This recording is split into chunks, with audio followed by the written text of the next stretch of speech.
Po edhe del.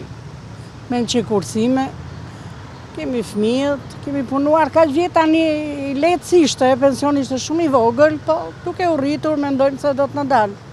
Luljeta Bozo, në qoftë se e njihni, deputete e Partisë Socialiste, deklaroi që pensionistët në Shqipëri me aq sa marrin duhet bëjnë pak ekonomi, po jetojnë mirë. Ju mendoni që ky është realiteti?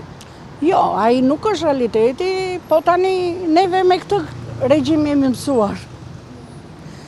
Dhe mendojmë që do ta kalojmë. Tani Por ndim merrni nga fëmijët, vetëm me pension. Patjetër që marrim ndim, nuk na del. Vetëm me pensionin tuaj çfarë mund të siguroni? Po vetëm në ushqim mund të sigurojmë se ilaçet tani kemi edhe të shtrenjta në çik. Nuk rimbursoni, nuk i keni të... Kemi disa me rimbursime, disa pa rimbursime. Ka diçka që do doni të thonit në qoftë se do jepej mundësia të flisni në parlament? Po ta rregullohet ekonomia me pensionistëve që kemi punu një jetë të tërë, nga 40 vjet. Edhe kemi një pension minimal që nuk ja dalim dot, pa ndihmën e fëmijëve.